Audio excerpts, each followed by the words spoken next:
Right. Telugu రాష్ట్రాల్లో రాజకీయాలు చాలా ఇప్పటికే హాట్ రేపుతూ ఉన్నాయి. తెలంగాణ, ఆంధ్రప్రదేశ్ 2 రాష్ట్రాల్లో కూడా ఒక డిఫరెంట్ పొలిటికల్ యాస్పెక్ట్స్ కనిపిస్తూ ఉన్నాయి. దేశవ్యాప్తంగా కూడా రాజకీయాలు ఆసక్తికరంగా మారాయి. ఆఫ్‌కోర్స్ ఎలక్షన్స్ రీచ్ అవ్వబోతూ ఉన్నాయి. రకరకాల పరిణామాలు చోటు చేసుకుంటూ ఉన్నాయి. ఇటువంటి క్రమంలో మనతో పాటు మాట్లాడేందుకు ప్రస్తుత రాజకీయ వ్యవస్థ కావచ్చు, లేదంటే ఇతర అంశాలపై మాట్లాడేందుకు మనతో పాటుగా సీతమ్మ బిడ్డ, నరసింహుడి కుమారుడు ఆహ్, రాఘవ శర్మ గారు మనతో పాటు ఉన్నారు. ఆయనతోనే మాట్లాడదాం. నమస్తే సార్. శుభాశీస్సులండి. సార్ ఏంటి ఎలా ఉంది? మీరు అన్నీ అబ్జర్వ్ చేస్తూ ఉంటారు. తెలుగు రాష్ట్రాల పరిస్థితి ఎప్పటికప్పుడు అబ్జర్వ్ చేస్తూ ఉంటారు. ఎలా ఉంది? ఏంటి అనిపిస్తుంది? ముఖ్యంగా ఆంధ్రప్రదేశ్‌లో కూటమి ప్రభుత్వ పాలన ఏ విధంగా ఉంది? నేను గతంలో కూడా చెప్పాను. అంటే ఆహ్, చాలా ఖచ్చితంగా మాట్లాడే విధానం నాది. యెస్. పాలన కన్నా, కూటమి పాలన కన్నా కక్షపూరిత రాజకీయ చర్యలు ఎక్కువ జరుగుతున్నాయని చెప్పొచ్చు. ఖచ్చితంగా మాట్లాడతా నేను. నేను ఎవరికి నచ్చినా నచ్చకపోయినా ఇది నిజం. ఫస్ట్ నుంచి కూడా మీ మీద అదే ఒపీనియన్ చాలా మందికి కూడా. ఆయన ఖచ్చితంగా మాట్లాడుతూ ఉంటారు. ఆఫ్‌కోర్స్ అది ఎంతవరకు ట్రూ అనేది భవిష్యత్ పరిణామాలు నిర్ణయిస్తారని కూడా ఉంది. నో. ఇది ట్రూ అనేది కాదు. అది ట్రూ. ఓకే. అది నిజం అనేది ఖచ్చితంగా నిజమే. ఒప్పుకున్నా, ఒప్పుకోకపోయినా నిజమే. ఎంతవరకు ట్రూ ఏమి నా బొంద, నేను మాట్లాడేది ట్రూ. ఇక అది ట్రూనే. సూర్యుడు తూర్పున ఉదయిస్తాడు, రాఘవ శర్మ నిజం మాట్లాడతాడు, ఇంతే. ఇందులో అవునా కాదా, మేబీ 50-50 ఇట్లాంటివన్నీ ఉండవు. ఆంధ్రప్రదేశ్లో ఇప్పటిదాకా ప్రతి సంవత్సరం రావాల్సిన జాబ్ క్యాలెండర్ రాలేదు. మెడికల్ కాలేజీల ఇష్యూలు నడుస్తున్నాయి. పిల్లలకి ఇస్తానన్న 15,000, 18,000 చొప్పున ఏదైతే ఇవ్వాలో అది 100కు 100% జరగలేదు. ఇలా చెప్పుకుంటూ పోతే ఎన్నో ఉన్నాయి. అలా అని ప్రతిపక్ష పార్టీ నాయకుల మీద విపరీతమైనటువంటి ఈ కక్షపూరితమైన రాజకీయ చర్యలు జరుగుతున్నాయా అని రాష్ట్ర ప్రజానీకం అనుకుంటోంది. కనబడుతోంది కూడా అదేగా. కొత్తగా ఏముంది? పాలన అనే దాని మీద దృష్టి ఎక్కువ శాతం పెడితే బాగుంటుందేమోనని నా అభిప్రాయం.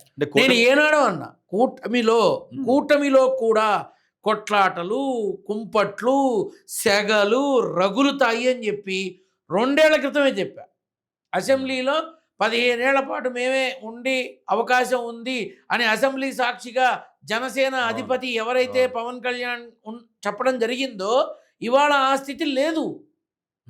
జనసేన నాయకులు తిరగబడుతున్నారు.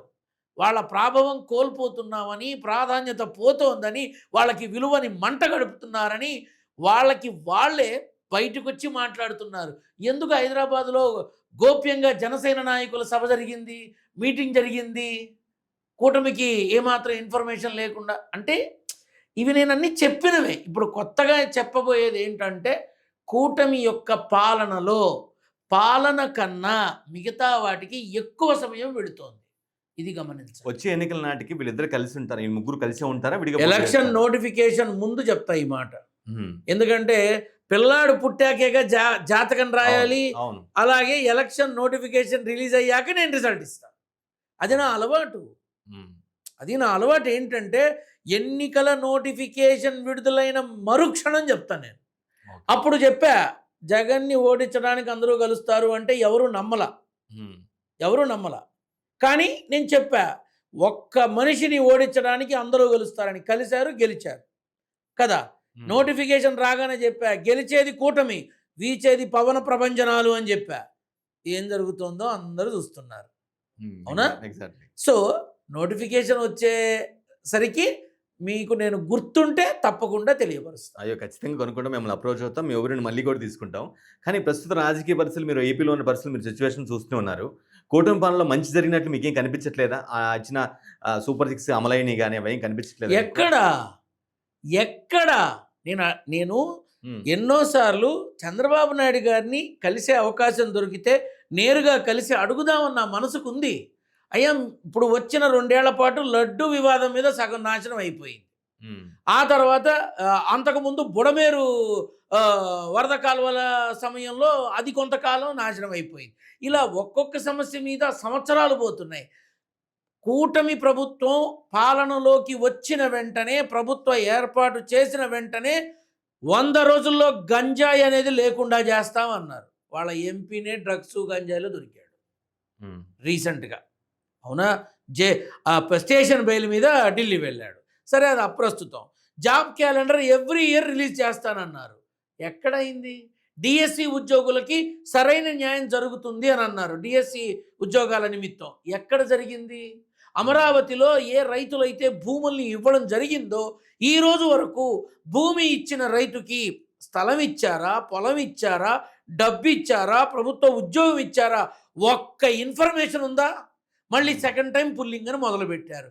అక్కడ ఉన్న బురద, మట్టి, చెత్త, చెదారం తీయడానికే కొన్ని కోట్ల రూపాయల ఖర్చు అవుతోంది. అమరావతి ఎప్పుడు పూర్తవుతుంది? అవదంటారా? నేను అడుగుతున్నా. అరే వేదవది, నా ముడి వెనక ఉన్న ఈ గచ్చిబౌలి, కొండాపూర్ ఇలా తయారవడానికే ఓయమ్మ 15-20 ఏళ్ళు పట్టింది. ఒక రాజధాని పూర్తిగా రావాలి అంటే ఎన్నేళ్ళు పడుతుంది? నేను చూస్తానని అనుకోను. నేను చచ్చిపోతా గ్యారంటీగా. నేను బతికున్నాను. నేను బ్రతికుండగా ఆంధ్రప్రదేశ్ అద్భుత రాజధాని అమరావతి నేను చూడలేను. ఏమో వెళుతూ వెళుతూ తుపుక్కుమని గుండెపొడి చచ్చిపోతానేమో, ఏ లారీ కింద పడి యాక్సిడెంట్ అయి చచ్చిపోతాను. నేనైతే చూడలేను. నేను బతికుండగా అటువంటి అద్భుత రాజధాని అమరావతి నేను చూడలేను. భోగాపురం ఎయిర్పోర్ట్ క్రెడిట్ ఎవరికి ఇస్తారు? టీడీపీయే పూర్తి చేశాను, మేము మొదలుపెట్టింది మేమే, పూర్తి చేసి మేమే అంటుంది. వైసీపీ మాత్రం లేదు, మేము అన్ని వాళ్ళు జస్ట్ కొబ్బరిగా కొట్టారు, కట్టారు అని అంటున్నారు. నేను చెప్పినా చెప్పకపోయినా రికార్డ్స్ లేవా? ఎవరు దానికి అంకురార్పణ చేశారో రికార్డ్స్ లేవా? ఎవరు దాన్ని ప్రారంభించారో రికార్డ్స్ లేవా? ఎవరు దాన్ని ముందుకు తీసుకొద్దామని ఆలోచించారో రికార్డ్స్ లేవా? ఇప్పుడు నేను చెప్తా, కూటమి ప్రభుత్వం అంటే పెచ్చముండా కొడక, ఆల్రెడీ వైఎస్ఆర్ ఏనాడో పెట్టాడరా, ముందే అక్కడ రాయి వేశారు, తర్వాత జగన్ వచ్చాడరా అని నా మొహానే ఉమ్మేస్తారు. తెలుగుదేశము, బీజేపీ ఎమ్మెల్యేలే అన్నారు. వైజాగ్ ఎయిర్పోర్ట్ దాకా వచ్చి అట్టించడి పోతారు కానీ భోగాపురం దాకా వచ్చి ఇక్కడి నుంచి వైజాగ్ వెళ్ళి, వైజాగ్ నుంచి విజయవాడ ఇదంతా పోతారు. వైజాగ్ నుంచి విజయవాడకే కారులో 5 గంటల్లో వెళ్ళిపోతారు అని వాళ్ళ ఎమ్మెల్యేలే అన్నారు. ఇప్పుడు భోగాపురం ఎయిర్పోర్ట్ని అభివృద్ధి చేయడంలో తప్పు లేదు. దాన్ని మించిన సమస్యలు ఉన్నాయి. దానికి ఇచ్చిన ప్రాధాన్యత నిరుద్యోగ యువతకి ఎందుకు ఇవ్వలేదు? జాబ్ క్యాలెండర్కి యువతకి ఎందుకు ఇవ్వట్లేదు? నువ్వు పాలనలోకి వస్తే ప్రతి పిల్లవాడికి 15,000, 18,000 చొప్పున ఇంతమందికి మీరు అకౌంట్స్లో పంపిస్తానన్నారు. ఎందుకు ఇవ్వలేదు? ఏమని చెప్పారు చంద్రబాబు నాయుడు గారు? నా దగ్గర డబ్బు లేదు, ఖజానా ఖాళీగా ఉంది, ఇంతకు ముందున్న ప్రభుత్వం మొత్తం దోపిడీ చేసింది అని అన్నారు. మరి మీరు అప్పులు తీసుకొచ్చారు. ఓకే, ప్రతి సాధారణ పౌరుడు తెలుసుకోవాల్సింది ఏమిటయ్యా అంటే, ప్రభుత్వాలు చేసే అప్పులకి ప్రజలు వడ్డీలు కడుతున్నారు. అంటే వైసీపీ రూలింగ్లో అప్పులు జరగలేదా? నేను అప్పుల గురించి మాట్లాడా, ప్రభుత్వాలు ప్రతిపక్షాలు మాట్లాడలా. ప్రతి సాధారణ పౌరుడి నడ్డి మీద పడుతుంది ఏ అప్పు తాలూకా వడ్డీ అయినా. ఇక్కడ మనం గమనించాల్సింది ఏంటంటే, ఏ ప్రభుత్వమైనా ప్రజలకి ఉపయోగపడాలి. ప్రజలకి ఉపయోగపడుతోంది ఎవరో ప్రజలకి తెలియట్లేదా? ఈ రోజు వరకు తెలియట్లేదా? వచ్చి 2.5-3 సంవత్సరాలు అవుతోంది. 100కి 100% 6 పథకాలు, హామీలు జరిగాయా? జరగల. అంటే ఇప్పుడు నువ్వు నన్ను అడగచ్చు, ఇంతకుముందు ప్రభుత్వాలు చేశారా? నేను అప్పుడు చూసింది ఏంటంటే, జగన్మోహన్ రెడ్డి ప్రభుత్వం పేదవాడిని హక్కున చేర్చుకుంది, పేదవాడికి అండగా నిలబడింది, దళిత బలహీన వర్గాలందరికీ అందుబాటులోకి వచ్చింది, ప్రతి ఒక్కటి వాళ్ళకి అందేలా చేసింది. ఇది మాత్రం నేను వాళ్ళే అంటున్నారు కదా, అనవసరంగా పాలిచ్చే గేదెని వదిలిపెట్టి ఒడ్డుపోయిన గొడ్డును తెచ్చుకున్నాం మేము అని అంటున్నారు. ఎందుకంటున్నారు? దేనికంటున్నారు? ఇవాళ ఒక ప్రభుత్వ అధిపతులు కానీ, ప్రభుత్వ ప్రధాన మంత్రులు కానీ, ముఖ్యమైన నేతలు కానీ వెళితే ఎంతమంది వాళ్ళకి అనునయంగా ఆహ్వానం పలుకుతున్నారు? ఎంతమంది వెళుతున్నారు? ఒక ప్రతిపక్ష నాయకుడు బయటికి వచ్చి సాయి కృష్ణ విషయాన్ని నిలదీస్తే అప్పుడు ఆ కుటుంబాన్ని సీఎం ఆఫీస్కి పిలిపించారు. అప్పటిదాకా గుర్తు రాలేదా? ఇక్కడ మనం గమనించాల్సింది ఏంటంటే ప్రభుత్వం ప్రతిపక్షం. ఎందుకు ఆంధ్రప్రదేశ్లో నిరుద్యోగ యువత కానీ, మెడికల్ స్టూడెంట్స్ కానీ, రైతులు కానీ, ఇతరత్రా వాళ్ళు కానీ, వ్యాపారస్తులు కానీ ఎందుకు మాజీ ముఖ్యమంత్రి జగన్మోహన్ రెడ్డి దగ్గరికి ఎందుకు వెళుతున్నాడు? అటుకులు బెల్లాలు ఇస్తున్నారా? లేకపోతే గిఫ్ట్ ప్యాకెట్లు ఇస్తున్నారా? ఎందుకు వెళుతున్నారు? గమనించాలి. ప్రభుత్వం దగ్గరికి ఎందుకు ఇప్పుడు లోకేష్ బాబు అన్నాడు ఆ రోజు, నాకు అడగాలని ఉంది, నాకు అపాయింట్మెంట్ ఇచ్చి చావరుగా ఎవరు? ట్రై చేశారు అపాయింట్మెంట్. ఓయమ్మ, నేను ఎన్నోసార్లు అడుగుదాం అనుకున్నా, 100 రోజుల్లో నువ్వు గంజాయి బ్యాచ్ లేకుండా చేస్తా, కనబడితే నా మొహం చూపించను అని అన్నావు కదా. ఏమిటయ్యా నా లోకేష్ బాబు ఇది? గంజాయి తాగి ఆడపిల్లల మీద అత్యాచారాలు చేస్తున్నారు, షూట్ అండ్ సైట్ ఆర్డర్లు ఇవ్వయ్యా. గంజాయిని డ్రగ్స్ ని ప్రోత్సహించింది వైసీపీ అంటూ ఉంటారు చాలా మంది. ఇప్పుడు ప్రతిపక్షం పాలక పక్షం ఎప్పుడు అత్తా కోడళ్ళ లాంటిది. అత్తంటే కోడలకి పడదు, కోడలంటే అత్తకి పడదు. కానీ ఇక్కడ సమన్వయం చేసుకొని ప్రజలకి మేలు కలిగేలా మాట్లాడాలి, చెయ్యాలి, ఆచరించాలి, ముందుకెళ్ళాలి. అక్కడ ప్రభుత్వాలతో పార్టీలతో కాదు, ప్రభుత్వంలో ఎవరున్నా, ప్రతిపక్షం ఎవరున్నా సగటు మనిషి జీవితానికి అన్యాయం జరగకూడదు. జరుగుతోందిగా. ఎందుకు జరుగుతోంది? ఎందుకు డ్వాక్రా మహిళలంతా రోడ్డు మీదకి వచ్చారు? ఎందుకు మున్సిపల్ సిబ్బంది రోడ్డు మీదకి వచ్చారు? ఎందుకు తిరుపతిలో ఆ క్లీనింగ్ చేసే వాళ్ళంతా జీతాల కోసం బయటకు వచ్చారు? పాలన చక్కగా ఉంటే రారు కదా బయటికి. రారు కదా. వస్తారా? రారు.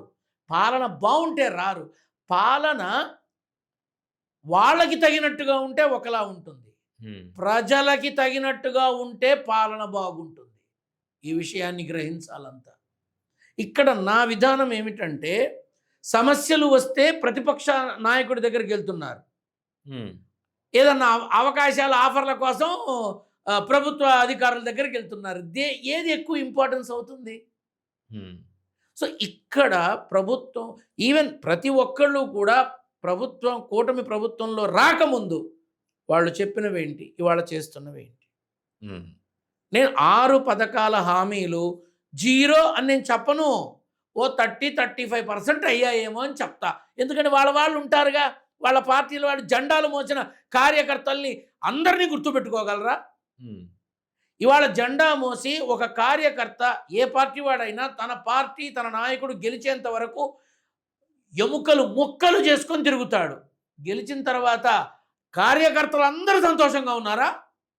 కార్యకర్తలందరికీ న్యాయం జరిగిందా? కార్యకర్తలందరికీ ఉద్యోగాలు ఉన్నాయా? బీమాలు ఉన్నాయా? ఇల్లున్నాయా?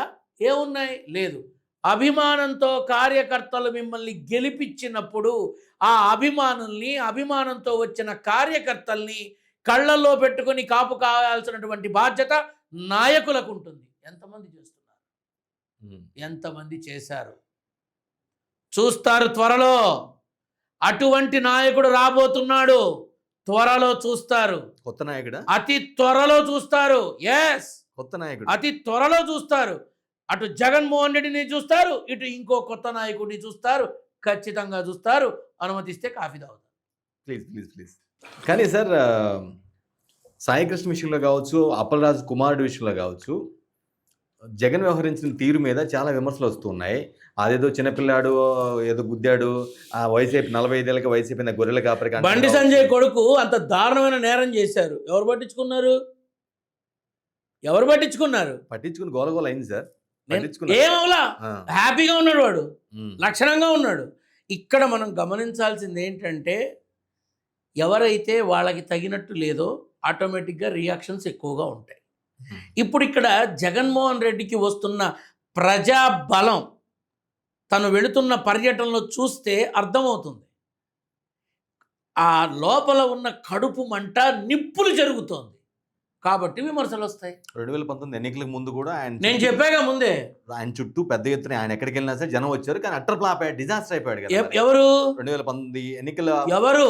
24 సారీ 24 ఎన్నికల ముందు కూడా వైసీపీ ప్రభుత్వం యొక్క ప్రతి సభ అంగరంగ వైభవంగానే జరిగింది. ఎక్కడ తగ్గల. ఇది వాస్తవం. జనాలు ఎందుకు అలా తొక్కేశారు? ఎవరు తొక్కల? ఈవీఎం మహత్యం ఇది.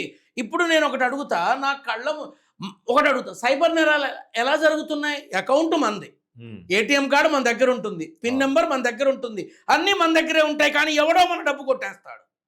ఎవడో మన డబ్బు కొట్టేసినట్టు ఎవడో ఓటు ఎందుకు వేయకూడదు? నేను నేరుగా అడుగుతున్నా, ఎవడో మన డబ్బు కొట్టేసినట్టు ఎవడో ఓటు ఎందుకు వేయకూడదు? సరే, అది కాసేపు పక్కన పెడదాం. ల్యాప్టాప్ ఓపెన్ చేసి మనం ఆపరేట్ చేస్తూ ఉంటాం.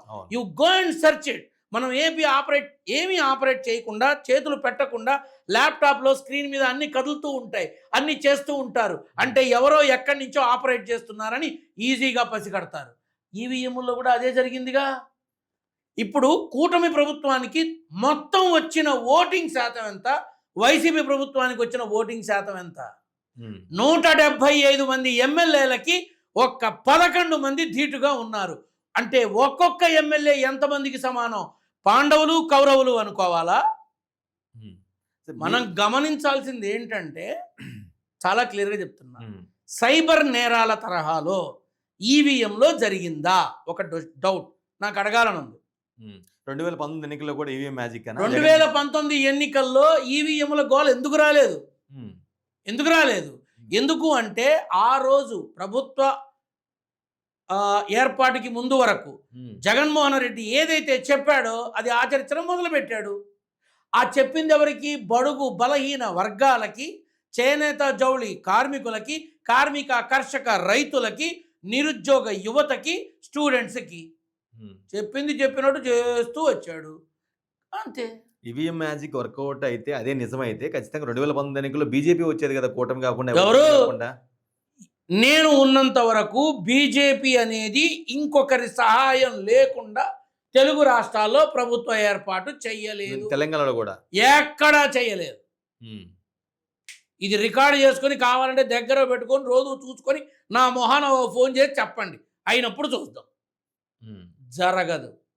తెలుగు రాష్ట్రాల్లో ఖచ్చితంగా ఇంకొకరి చెయ్యి పట్టుకునే బీజేపీ ప్రభుత్వంలోకి రావాలి. డబుల్ ఇంజన్ సర్కార్ అనేది ఈ 2 చోట్ల సాయం లేకుండా రాదు మిత్రమా. ఉందిగా మన డయలాగు, సమయం మించుతోంది మిత్రమా అని. ఎన్నికలు వస్తున్నాయి మిత్రమా, మళ్ళీ వాటేసుకుందాం రా, ఇంతే ఉంటుంది.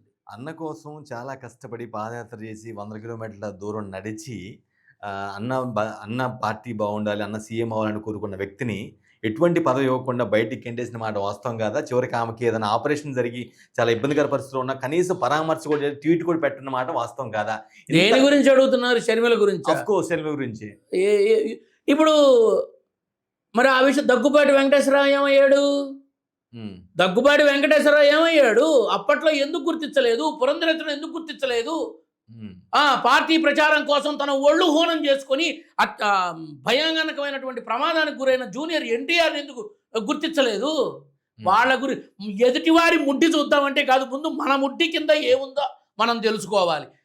గురివింద కింద తాన ముడ్డి కింద నలుపు పెరగదని ఎదుటివాడి మీద అంటాం మామూలే, ముందు మనం చూసుకోవాలి. కానీ మీరు కంపారిజన్ చేస్తున్నారు తప్పించి. కంపారిజన్ కాదు, నేను ఖచ్చితంగా మాట్లాడుతున్నా. జగన్మోహన్ రెడ్డి వెళ్ళగొట్టలేదు, జగన్మోహన్ రెడ్డి వద్దనలేదు, జగన్మోహన్ రెడ్డి దూషించలేదు, జగన్మోహన్ రెడ్డి విమర్శించలేదు. ఎవరో చెబితే మాట్లాడుతున్నట్టుగా, ఎవరో చెబితే చేస్తున్నట్టుగా, ఎవరో చెబితే చూస్తున్నట్టుగా అక్కడ జరుగుతున్నాయన్న విషయం మీకు అర్థం కాలేదా? నిజంగా అంత ప్రాభవం, అంత ప్రతిమ ఉంటే కాంగ్రెస్ అధ్యక్షురాలిగా ఉన్న షర్మిల ఏపీ ప్రభుత్వంలో కాంగ్రెస్ ఎందుకు మళ్ళీ పురుడు పూసుకోలేదు? ఎందుకు పూసుకోలేదు? ఉందా సమాధానం? లేదు. ఎందుకంటే అక్కడ చాలా ఖచ్చితమైన విధానం నడుస్తోంది. జగన్మోహన్ రెడ్డి మీద సంధించిన ఒక బ్రహ్మాస్త్రంలాగా వాడుకునే ప్రయత్నం, ఆ అన్న చెల్లినే వాడుకున్న మనుషులు అనవసరంగా కెలికాం కదరా అని అనుకుంటున్నారు. సరే, ఎన్నికల సమయంలో అయితే 2024 ఎన్నికలకు ముందు షర్మిల వెనక ఎవరున్నారు అనుకుంటున్నారు మీ అనాలిసిస్? ఏంటి ఎవరున్నారు? ఎవరు లేరు, ఆమె ఉంది అంతే. ఆమె ఒక్కతే ఉంది. హైదరాబాద్లో లేదా? హైదరాబాద్లో ఒంటరిగా పోరాటం చేయలేదా కొన్ని చోట్ల? కానీ కాంగ్రెస్ ప్రభుత్వం ఎందుకు గుర్తించలేదు? అప్పుడే ఎందుకు పిలవలేదు? Because this is nothing but political game. ఇప్పుడు రేవంత్ రెడ్డి ఎవరు? ఎక్కడి నుంచి వచ్చాడు? కాంగ్రెస్ ఏమన్నా గొడ్డుపోయిందా? 13-15 మంది వ్యక్తులు ఉన్నారు కాంగ్రెస్ పుట్టినప్పటి నుంచి ఈ రోజు వరకు కాంగ్రెస్ జెండా భుజం మీద మోస్తూ ముఖ్యమంత్రి కావాలన్న కోరికతో చాలా మంది ఉన్నారు. వాళ్ళందరినీ కాదని రేవంత్ రెడ్డికి ఎందుకు ఇచ్చారు? పోరాటం చేసి ఎందుకు ఇచ్చారు? చాలా బలంగా, ఫోర్స్ఫుల్ గా ఫైట్ చేసి ప్రతి నియోజకవర్గంలో పోరాటం బలము కాదు. ప్రతి నియోజకవర్గంలో తిరిగి కాంగ్రెస్కి పురుడు పోసి కాంగ్రెస్ని తిరిగి మళ్ళీ లైవ్లోకి తీసుకొచ్చి అందరికీ కాంగ్రెస్ని బలోపేతం చేసి తన భుజాల మీద వేసుకొని సింగిల్ హ్యాండ్గా తీసుకొచ్చాడు కాబట్టి సీఎం అయ్యాడు. అవును. మరి ఓటుకు నోటు కేసులో ముద్దాయి కదా, ముద్దాయి కదా అని సీఎం అయ్యాడుగా. బురదలో ఉన్న యోగం ఉంటే వచ్చి సీఎం కుర్చీలో కూర్చుంటారు. ఈ విషయం అందరూ గ్రహించాలి. కాబట్టి నేను చెప్పేది ఏంటంటే, ఒక పార్టీ యొక్క పగ్గాలు ఇచ్చేటప్పుడు హైకమాండ్ కానీ తీసుకునేటప్పుడు ఆ సదరు వ్యక్తి కానీ ఒక కమిట్మెంట్తో తీసుకోవాలి, ఒక కమిట్మెంట్తో ఇవ్వాలి. అలా జరిగింది రేవంత్ రెడ్డి విషయంలో మాత్రమే. రేవంత్ రెడ్డి విషయంలో మాత్రమే అలా జరిగింది, మిగతా వాళ్ళలో జరగలేదు. నారా చంద్రబాబు నాయుడు గారు తెలంగాణలో గెలవటం కోసం అమ్మ బూతులు తిట్టిన రాహుల్ గాంధీని కూడా బయ్యా అంటూ లవ్ చేసి కౌగిలించుకొని ఎన్నికలకు వెళ్ళారు. ఏం జరిగింది? ఓడిపోయారు. అలాగే అంతకుముందు ఇందిరాగాంధీ మున్సిపల్ స్టేడియంలో నల్ల బ్యాడ్జీలు ధరించి నరేంద్ర మోడీని నోటికొచ్చినట్టు దుయ్యబట్టారు. నేను ఆనాడే అన్నా, తిట్టిన నోళ్ళు పొగుడుతాయి, ఆ భుజాలే పల్లకి మోస్తాయని. ఇప్పుడు ఏం జరుగుతోంది?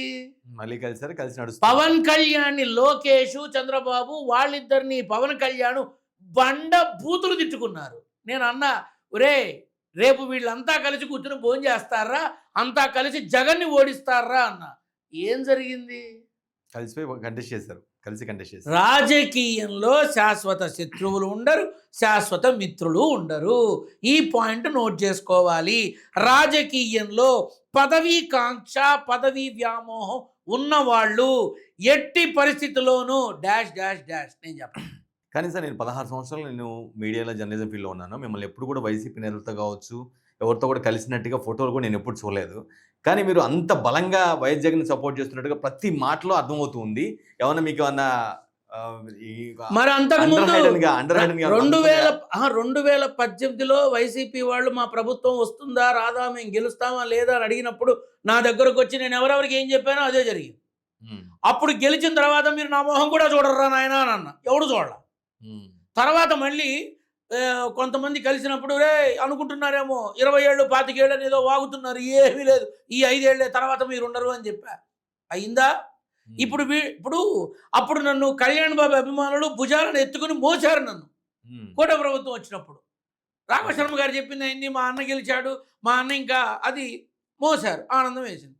ఇప్పుడు జగన్, ఇప్పుడు ఉన్నది మాట్లాడుతానయ్యా, నాకేం అవసరం, ఇప్పుడు నేను సదరు ముఖ్యమంత్రులు కావచ్చు, ప్రతిపక్ష నాయకులు కావచ్చు, నన్ను కలుస్తారు, నాతో చక్కటి చర్చాగోచి జరుగుతుంది, ఆత్మీయ అభిమానం పంచుకోవడం జరుగుతుంది, అన్నీ బాగుంటాయి. దానికి దీనికి ఏంటి సంబంధం? నేను పొద్దుగుకులు తిరగాల ఏంటి అందరు వెనకాల? నారసింహుడి కోసం చచ్చిపోతానేమో కానీ నరేంద్ర మోడీ కోసం కూడా ఒక్క క్షణం ఆలోచించను. నేను ఒక్క క్షణం ఆలోచించను. నా నారసింహుడే నాకు ముఖ్యం, నరేంద్ర మోడీ గారితో నాకు పని లేదు. ఏదన్నా ఉంటే నా నాన్నని తలుచుకుంటా, నా నారసింహుడిని అడుగుతా, మిగతా వాళ్ళని ఎందుకు అడుగుతా? నా మొహాన్ ఉంటే వస్తుందయ్యా, లేదంటే రాదు, అంతే. ఇక్కడ ఈ సంవత్సరం నవంబర్ 9 తర్వాత జగన్మోహన్ రెడ్డికి బ్రహ్మాండంగా ఉంది. ఇప్పుడు నేను అబద్ధం చెప్పాను అనుకో, బాగాలేదు అని, రేపు బాగుంటే ఏం చేస్తావు? ఇప్పుడు నేను బాగుందని చెప్తున్నా, చూస్తారు నవంబర్ 9 తర్వాత అని చెప్తున్నా. అప్పుడు ఎలాగో అదే జరుగుతుంది. అప్పుడు ఏం చేస్తా? ఏం జరగబోతుందో చెప్పొచ్చు కదా మా ప్రేక్షకుల కోసం. తిరిగి ప్రభావం మొదలవుతోంది. పోలీసులకి, ప్రభుత్వానికి చుక్కలు కనబడతాయి. పోలీసు యంత్రాంగం వారు ఒక్కటే చెప్తారు, మా వల్ల కావటం లేదు. కానీ పోలీసు యంత్రాంగాన్ని తప్పు పట్టడానికి వీల్లేదు. ఎంతమందిని ఇదవుతారు వాళ్ళు మాత్రం. పాలకపక్షంలో ఉన్న వాళ్ళ మాటలు వినకపోతే వాళ్ళకి ఇబ్బందులు వస్తాయి. ఒక్కసారి ఐపీఎస్లకి, ఐఏఎస్లకి ఫుల్ పవర్స్ ఇవ్వండి, రాష్ట్రం బాగుంటుంది. ఇస్తారా? సినిమాలు చూడాలా? ఏ ప్రభుత్వం ఇవ్వదేమో. సినిమాలు చూడలేదా అన్న. అందుకే ఇక్కడ వాళ్ళు ఒక ఐపీఎస్లైనా ఐఏఎస్లైనా వాళ్ళు ఉంటేనే ప్రభుత్వం గడుస్తుంది. ముఖ్యమంత్రి నుంచి ఏ నాయకుడికైనా, ఎమ్మెల్యే, ఎంపీ ఎవరైనా సరే ఐఏఎస్లు ఐపీఎస్ లేకపోతే అడుక్కు తింటమే. ప్రభుత్వ పాలన ఎవరి వల్ల కాదు, ఎవ్వరి వల్ల కాదు.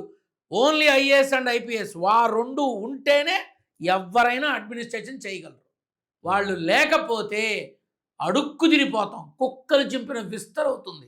కాబట్టి ఇది తెలుసుకోవాలంతా, వాళ్ళని గౌరవించాలి. కానీ వాళ్ళకి ఫుల్ పవర్స్ ఇవ్వట్లా. వైసీపీ నేతల కంటే కూడా చాలా బలంగా ఆ పార్టీ భావజాలనో లేదంటే ఆ పార్టీ యొక్క వైఖరినో ఆ మాజీ ముఖ్యమంత్రి స్టేటస్ని మీరు చాలా హైలైట్ చేస్తూ ఉన్నారు.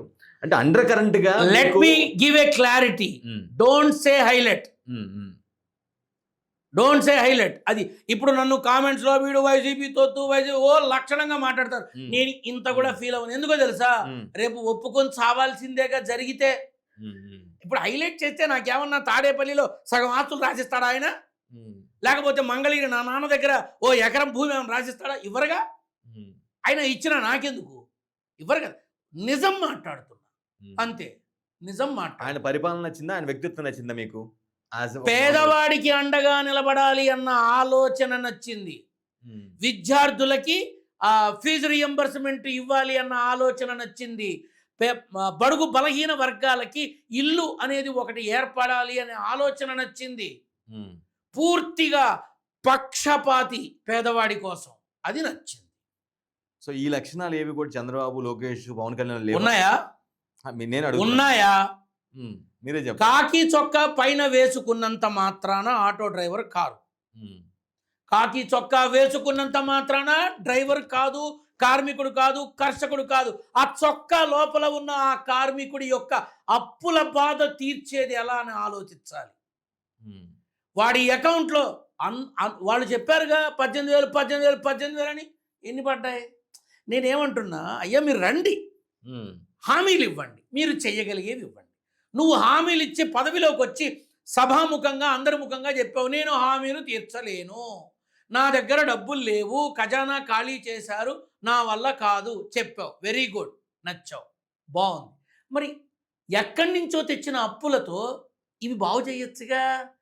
ప్రతి సంవత్సరం జాబ్ క్యాలెండర్ ఇవ్వచ్చుగా. డిఎస్సిలో తప్పులు లేకుండా చూడొచ్చుగా. ఎందుకు ఇప్పటిదాకా రాలేదు? డిఎస్సిలో తప్పులు జరిగాయని వాదనలు, ఆందోళన, ధర్నాలు చేస్తున్నారు కానీ చూపించట్లేదు వైసీపీ వాళ్ళు. అదే ఎవరు వాళ్ళని విత్ ప్రూఫ్ ఏమి చూపించట్లేదు ఇప్పటి వరకు కూడా. వైసీపీ వాళ్ళు నియామకాల్లో అడ్డగోలు వెళ్ళొచ్చుగా, ఇర్రెగ్యులారిటీస్ జరిగాయి, వీళ్ళు వెళ్ళొచ్చుగా, వీళ్ళు వాళ్ళ దగ్గరికి వెళ్ళొచ్చుగా. ప్రభుత్వాధికారులు రైడ్ చేసినట్టు, ప్రభుత్వాధికారులు ఇన్కమ్ ట్యాక్స్ రైడ్ చేసినట్టు, ఎక్సైజ్ రైడ్ చేసినట్టు, అలానే గబాలమని ప్రతిపక్ష ఆఫీసుకు వెళ్ళి జగన్మోహన్ రెడ్డి గారిని కలిసి కూర్చోబెట్టి, ఇదిగో మీ వాళ్ళు ఇలా మాట్లాడుతున్నారు, ఇదిగో మా దగ్గర ఎవిడెన్స్ చెప్పచ్చుగా. ఆధారాలు లేవని నువ్వు అంటున్నావు. మరి ఆధారాలు లేనప్పుడు ఆ దారం ఎక్కడి నుంచి వచ్చిందో ఆ దారాన్ని పట్టుకుని వెళ్ళి కూర్చొని క్లారిటీ ఇవ్వచ్చుగా. ఛాలెంజ్లు విసురుతున్నారు. రమ్మనండి, నీకు 1 కిలోమీటర్ దూరంలో ఉన్న అదనో ఛాలెంజ్లు విసరకండి. నిరుద్యోగ యువతులకి అపాయింట్మెంట్ ఆర్డర్లు విసరండి. అమరావతి రైతులకి న్యాయపరమైనటువంటి ఆఫర్లు విసరండి. అది బాగుంటుంది. To the best of my knowledge నేను ఏమంటానంటే, ఈ మీరు మాట్లాడిన ప్రతి మాట కూడా in case any case by chance YS Jagan చూసినట్లయితే ఖచ్చితంగా మిమ్మల్ని పిలిచి పార్టీలకు వెల్కమ్ చేసి పదవి ఇచ్చే అవకాశం ఉందేమో అన్న ఫీలింగ్ అయితే ఖచ్చితంగా కలుగుతుంది. అలా చేస్తే పోతారా, పార్టీలోకి వెళ్తారా? నా నాన్నని అడుగుతా ఫస్ట్. నా నాన్నని అడిగే నేను ఏ పనైనా చేస్తా. నిజంగా చెప్పనా, నా జీవితంలో చివరంట నా బ్రతుకు మంగళగిరి లక్ష్మీ నరసింహస్వామి దేవస్థానం వాచ్మెన్గానైనా బ్రతకడానికి సిద్ధపడతా. ఆ సింహద్వారం దగ్గర వాచ్మెన్గా బతకడానికైనా సిద్ధపడతా. అడుక్కొని ఏది సంపాదించుకోవాల్సిన అవసరం ఈ నరసింహుడి బిడ్డకి లేదు. బ్రతికి ఉన్నంత వరకు సీతమ్మ కొడుకే, నరసింహుడి బిడ్డే, అంతే. ఏదో వాళ్ళు వీళ్ళు ఏదో ఆఫర్ చేస్తారు కానీ పిచ్చి మాటలు మాట్లాడను, నిజం మాట్లాడతా. నేను ఆశపడేది ఈ కట్టె కాలి బూడిదై ఆ వాయువు కూడా మంగళగిరి గాల్లోనే కలిసిపోవాలి. అది చాలు ఈ జన్మకి. అది కానీ పాలిటిక్స్ ఒక పిలిస్తే వెళ్ళి అప్పుడు చూద్దాం. అప్పుడు ఇప్పుడు ఎవరిని అడుక్కునే అవసరం లేదు. ఏదన్నా ఉంటే నా నాన్ననే అడుగుతా. కానీ 10 మందికి ఉపయోగపడే విధంగా, 10 మందికి మేలు చేసే విధంగా, నిష్పక్షపాతంగా, ధర్మబద్ధంగా నన్ను చెయ్యనిస్తే సేవ చేస్తా. మీరు ఇన్వాల్వ్ అవుతాను అంటే కాఫీ తాగి వెళ్ళిపోతాను. This is very clear. Raghava Sharma అబ్బో చేయి చూసావా ఎంత రఫ్గా ఉందో అని చిరంజీవి డైలాగ్ లాగా ఈ గుండె చూసావా ఎంత గట్టిగా ఉందో అని చెప్తా. ఖచ్చితంగా ఎవరు వైసీపీ నేత కావచ్చు, కార్యకర్త కావచ్చు, మీ వర్షన్ గారు మీ మాట్లాడే తీరు కనుక విన్నట్లయితే ఫ్యాన్స్ అవ్వడం ఖాయం. అది సెకండరీ. కానీ ఎందుకో నాకు అనిపిస్తూ ఉంది, ఖచ్చితంగా మీకు వైసీపీ నుంచి ఎకనామికల్ సపోర్ట్ వస్తుంది. అందుకే ఇంత డిఫెండ్ చేస్తున్నారు, ఇంత బలంగా ఎకనామికల్ వైసీపీ నుంచి ఎకనామికల్ హెల్ప్ ఏదో జరుగుతుంది. దాందే ఉంది. గుమ్మడికాయలు దొంగెవరంటే భుజాలు తడుకుంటారు చాలా మంది వచ్చి. నేను ఒకటే చెప్తున్నా, భగవత్ సేవ చేసుకుంటూ నాకున్న కొద్దిపాటి జ్ఞానంతో నేను సంపాదించుకొని నా భార్య బిడ్డల్ని నేను పోషించుకొని నేను ప్రశాంతంగా బ్రతుకుతున్నా. ఎవరి డబ్బు కోసమే నాకెందుకయా? ఎవరి డబ్బు నాకెందుకు? నా కష్టపడి సంపాదించిన సొమ్ములో ఉన్న బలం, ధైర్యం దొంగచాటుగా సంపాదించుకునే దాంట్లో ఉండి చావదు. అనుక్షణం భయపడుతూ చావాలి. అవసరమా బ్రతుకు? అవసరమా? నాకే అవసరం. నిజంగా నువ్వు అన్నట్టు జగన్మోహన్ రెడ్డి గారు నన్ను ఆహ్వానిస్తే దర్జాగా నేను నా అంతటి నేను నా కారులో వెళ్ళి ఏమండి బాగున్నారా? బాగున్నారు అంతే. అంతకుమించి ఏముంటుంది? ఇప్పుడు నన్ను అనేక మంది ముఖ్యమంత్రులు, కేంద్ర మంత్రులు, ఎమ్మెల్యేలు, ఎంపీలు యావత్ భారతావనంలో పిలుస్తున్నారు. నేను వెళ్ళగలిగేది కారులో నేను వెళుతున్నా. నేను వెళ్ళలేని అయ్యా ఫ్లైట్లో వస్తానయ్యా అని చెప్తా. ఆబ్వియస్లీ ఫ్లైట్ టికెట్లు ఇస్తారుగా. మరి గురువు ఈ గురువు అనేవాడు వచ్చి చస్తే ఇస్తారుగా ఎవరైనా. దక్షిణ తాంబూలంగానో ఇంకోటిగానో ఇస్తారుగా. అది రైట్ రాయలేగా. అందులో ఎకనామికల్ సపోర్ట్ ఎందుకు? నా పిండాకుడు నాకేం అవసరం?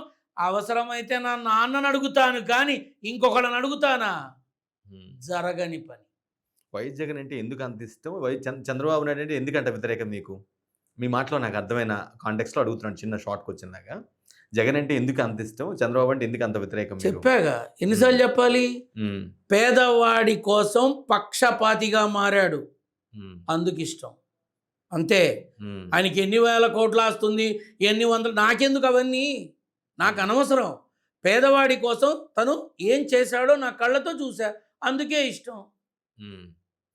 చంద్రబాబు నాయుడు గారు అంటే కోపం అని కాదు, ఇంకోటని కాదు, కానీ నందమూరి తారక రామారావు గారికి ఆ స్థితిని కల్పించి ఆ స్థానంలోకి రావాల్సిన అవసరం లేదు. అది ఒక్కటి నాకు బాధ, అంతే. అయినా ఏముంది, karma will give the return gift very soon. Everybody will see. మళ్ళీ తాతను చూస్తారు తొందరలో. అర్థమైంది, ఇప్పుడు అర్థమైంది. మళ్ళీ తాతను చూస్తారు. అప్పుడు మళ్ళీ నువ్వే అంటావు మీరు జూనియర్ ఎన్టీఆర్ అభిమాన నా పిండాకుడు ఎందుకు ఏడవనా? ఇక్కడ నేను ఒక్కటే చెప్తున్నా, జాగ్రత్తగా నన్ను అబ్జర్వ్ చేస్తే నేను నిజం మాట్లాడడానికి ఇష్టపడతా. ఏ నాయకుడికి బాకా ఊదను, ఏ నాయకుడి మనిషిని కాదు, నరసింహుడి బిడ్డని. అలానే బ్రతుకుతా, అలానే జీవిస్తా, అలానే చచ్చిపోతా, అంతే. జూనియర్ ఎన్టీఆర్ అంటే మీరు చెప్పిన దాని ప్రకారం నాకు అర్థం ఉందంటే సంకేతాలు ఏమర్థం? 2028 తర్వాత చూస్తారు. జూనియర్ ఎన్టీఆర్ రంగంలో దిగబోతున్నారు. చూస్తారు తర్వాత, ఇంకా టైం ఉంది. కానీ మీ పేరు చెప్పట్లేదు, మీరు పేరు చెప్పట్లేదు. 2028 తర్వాత చూస్తారుగా. మళ్ళీ నేను చెప్పడం ఎందుకు? 28 తర్వాత 2028 నుంచి చూస్తారు, ఖచ్చితంగా చూస్తారు. అడుగులు ఎలా పడతాయి, మళ్ళీ తాతను చూస్తున్నాం అని యావత్ తెలుగు ప్రజానీకం, ఏది రాష్ట్రాలు కాదు, ఈ విశ్వంలో తెలుగువాడు అనేవాడు ఎక్కడున్నా మళ్ళీ వచ్చాడు రా పెద్ద ఆయన అనుకునేలా ఉంటుంది జీవితం. అనుకుంటారా లేదంటే అనుకునేలా ఉంటుంది జీవితం. ఎక్స్ట్రీమ్ స్టెప్ కి వెళ్ళి సీఎం కూడా అవుతారా? అనుకునేలా ఉంటుంది అన్న, అందులో అన్ని ఉన్నాయిగా. సినిమాలు చేస్తూ రాజకీయంలో ఉంటూ సినిమాలు అన్నీ చూస్తారు, తప్పకుండా చూస్తారు. అది జరిగేదే. నేను కొత్తగా చెప్పి చచ్చేది ఏముంది? నేను నోట్ చేసుకుంటున్నాను ఈ రోజు రికార్డెడ్ మెసేజ్ ఉంది, నోట్ చేసుకోవడం ఎందుకయ్యా? It is recorded.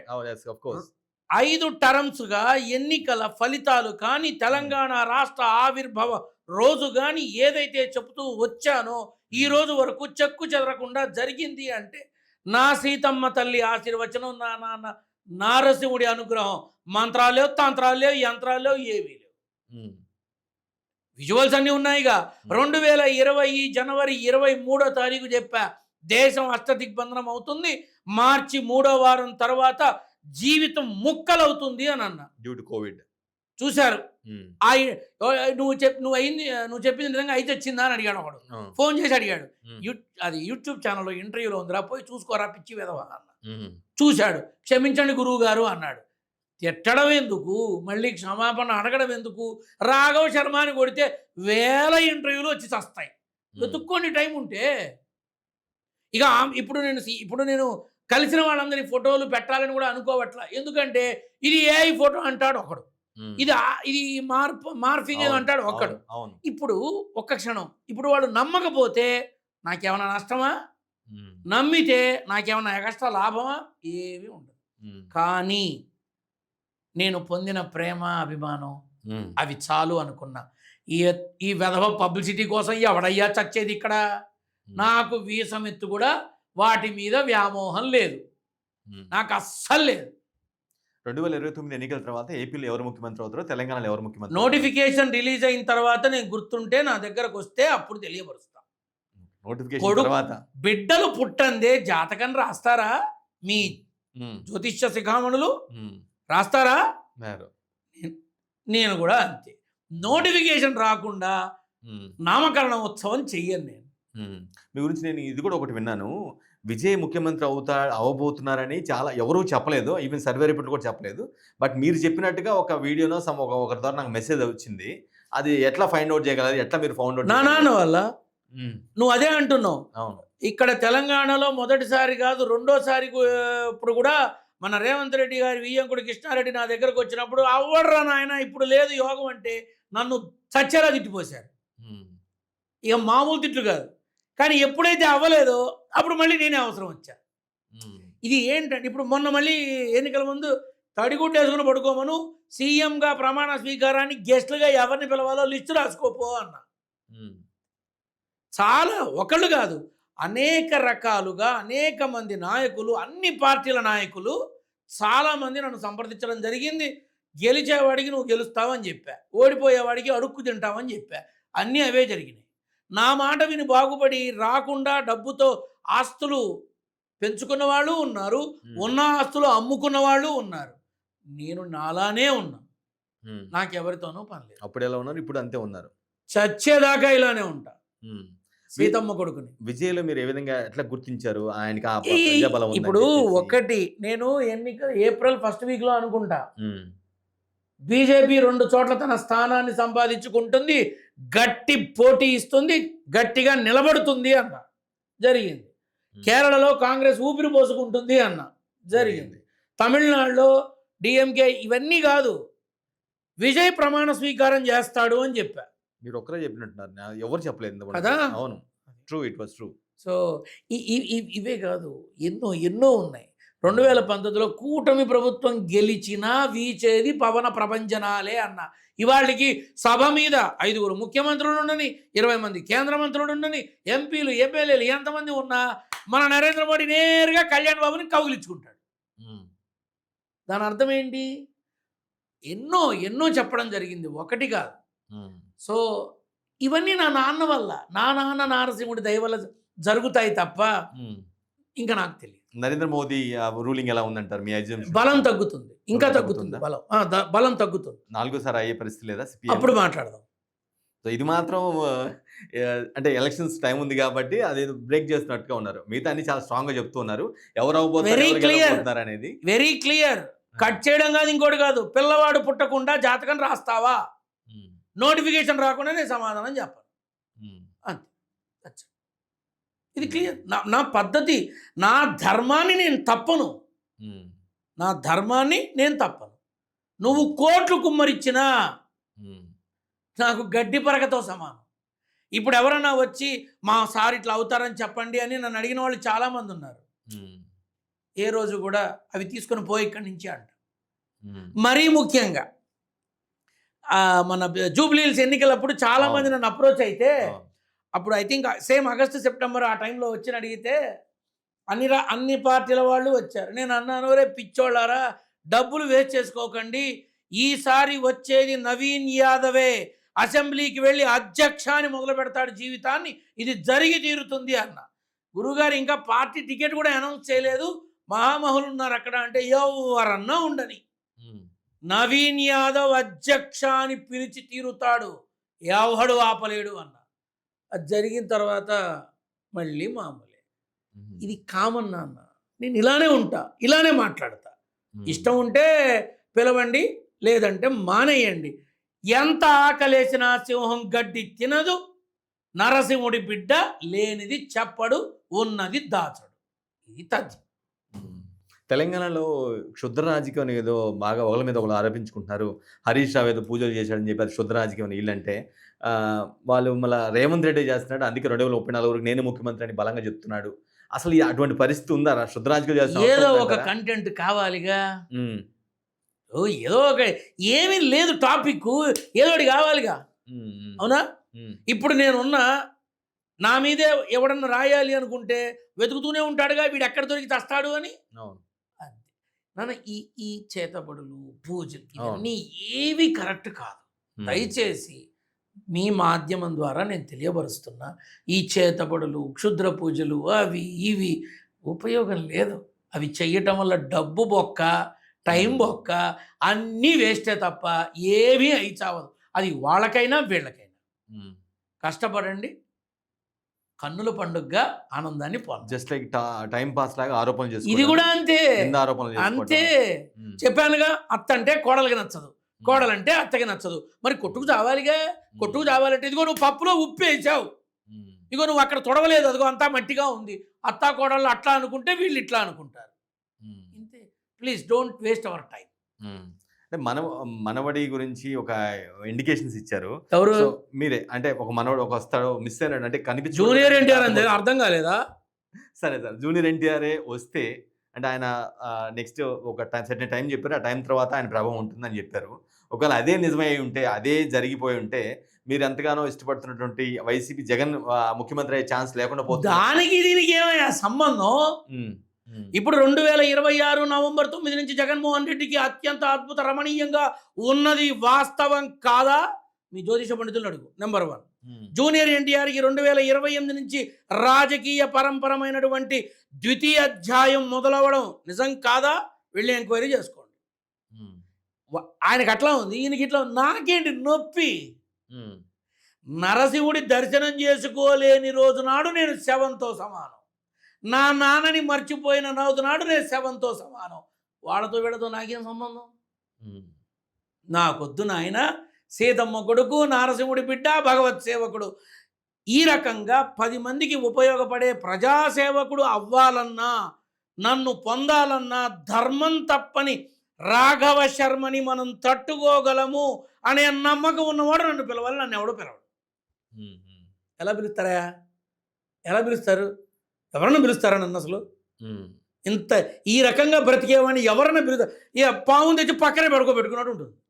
వైసీపీ వాళ్ళైతే పిలుస్తారనిపిస్తుంది సార్ నాకు. ఎందుకంటే మీరు చాలా బలంగా మాట్లాడుతున్నారు, నేపథ్యం అది కనిపిస్తుంది. వాళ్ళకున్న యోగం. ఇప్పుడు నేను మాట్లాడినా మాట్లాడకపోయినా వాళ్ళకున్న. ఇప్పుడు నేను చెప్పా, ఉమ్, మరో ఎంజీఆర్ జయలలితను చూస్తుంది తమిళనాడు, ఆ రకంగా విజయ్ త్రిష ఉండబోతున్నారు అని ఆనాడు చెప్పా. ఉమ్, ఇప్పుడు నన్ను పిలిచారా వాళ్ళు ఏమన్నా పార్టీలో చేరమని? ఉమ్, లేదుగా. నాకు ఏమన్నా పదవి లేదుగా. నేను చెప్పినవి నారసింహుడి అనుగ్రహంతో చెప్తా, అవి అవుతాయి. దానికి మళ్ళీ ప్రత్యేకంగా ఎందుకు? నేనేం ఆశించట్లా, నన్ను అసలు పిలవాలని నేను కోరుకోవట్లా. కానీ అందరూ నా దగ్గరకు వస్తున్నారు. నా బాధ్యత నిజం చెప్పి పంపడం, నేను అదే చేస్తా. విజయ్ త్రిషాలు పెళ్లి చేసుకోబోతున్నారా? అవసరం ఏముంది? ఉమ్, ఎందుకే పెళ్ళి? ఓ పక్క సుప్రీంకోర్టు చక్కగా లక్షణంగా ఇద్దరు కలిసి ఇష్టపడితే కలిసి జీవించవచ్చు అని చక్కటి ఆర్డర్ వేసిన తర్వాత మళ్ళీ పెళ్లి ఖర్చులు దండగా ఎక్కడున్నారా మీరంతా? ఈ కానీ సొసైటీ తప్పుగా అనుకుంటుంది కదా. ఎవరు తొక్కలో సొసైటీ? ఎవరికి కావాలయ్యా సొసైటీ? లివింగ్ రిలేషన్షిప్లో ఉంటున్నారు, అఫైర్స్లో ఉంటున్నారు, అన్నిట్లో ఉన్నారు. ఇదిగో మీరు కష్టపడకండి, మా హాస్టల్స్లో కోలివింగ్ స్పేస్ ఇస్తాం మీకు అని చక్కగా రెడ్ కార్పెట్ వేసి పిలుస్తున్నారు. ఇన్ని అవకాశాలు ఉన్న సొసైటీలో ఎవడయ్యా ఆలోచించేది నీ గురించి, నా గురించి? ఎవడికి ఉండే నొప్పి వాడికి ఉంది. పెళ్ళి కూడానా? అవసరమా? హాయిగా చిలక గోరింకల్లా లక్షణంగా క్యాబినెట్లో ఇద్దరు ప్రశాంతంగా ఉన్న వాళ్ళని అక్కర్లేని డిస్టర్బెన్స్ కాకపోతే. కానీ చిన్న చితక వాళ్ళు చేస్తే ఓకే, కానీ వాళ్ళు పెద్ద పొజిషన్లో ఉన్నారు. ఆయన సినిమా స్టార్గా ఉండి సీఎం అయ్యారు, ఏమో పెద్ద స్టార్గా. అవును, వాళ్ళని మర్చిపోకూడదుగా ప్రజలు. ప్రజలు మర్చిపోకూడదుగా. ప్రజలు మర్చిపోకుండా ఉండాలి అంటే ఏదో ఒకటి చెయ్యాలి, అంతే. ఇప్పుడు ఒక ఆయన ఉన్నాడు, వీడు చచ్చిపోతాడు, ఈమె చచ్చిపోతుంది, ఆడు పోతాడు అని చెప్తాడు ఆయన. సమంత, విజయ్ దేవరకొండ, ప్రభాసు లాస్ట్ ఇయర్ ఎప్పుడో ఇలా వీళ్ళు సూసైడ్ చేసుకునే ఛాన్స్ ఉంది, వీడు పోయే ఛాన్స్ ఉంది, వీడికి లేదు సినిమా అనేవో చెప్పి, వీడు పెళ్ళైన వెంటనే విడాకులు అనేవో చెప్పాడు. నా దగ్గరకు వచ్చి వాళ్ళ అభిమానులు చాలామంది అప్రోచ్, ఒరే అవి ఏమి జరగవురా, సమంత ఒక అద్భుతమైన రీఎంట్రీతో మళ్ళీ బయటకు వస్తుంది అన్నట్టుగానే అదేదో సినిమా వచ్చి అద్భుతమైన రిజల్ట్ వచ్చింది. ప్రభాస్ లక్షణంగా ఉన్నాడు, విజయ్ దేవరకొండ చక్కగా పెళ్లి చేసుకుని మరీ శుభ్రంగా ఉన్నాడు, అందరూ బాగున్నారు. ఇవాళ వాళ్ళ అభిమానులు నన్ను అభిమానిస్తున్నారు, అది నా అదృష్టం. గురుగారు మీరు చెప్పినట్టే అంతా బాగుంటుందిరా, వాళ్ళు వీళ్ళు చెప్పిన మాటలు నమ్మకండ్రా నాన్న అన్న. అంతమించి ఇప్పుడు మర్చిపోతారేమో అన్న భయం ఒక మనిషిలో వస్తే they will go for anything, అంతే. ఈ ప్రిడిక్షన్ మీరు ఎట్లా ఏ విధంగా? ప్రిడిక్షన్ కాదు ఇది, దిస్ ఇస్ పర్ఫెక్షన్. ఇది పర్ఫెక్షన్. ప్రిడిక్షన్ మీన్స్ అవ్వచ్చు, అవ్వకపోవచ్చు, అవ్వచ్చు, కాకపోవచ్చు, అటు ఇటుగా ఉండొచ్చు, 50-50 ఛాన్సెస్. This called prediction. నారసింహుడి బిడ్డ రాఘవ శర్మ చెప్పేది పర్ఫెక్షన్. ఇది కాదు, ఇది కాదు, అంతే. చాలా ఖచ్చితంగా చెప్తాను నేను, ఇది మాత్రం వాస్తవం.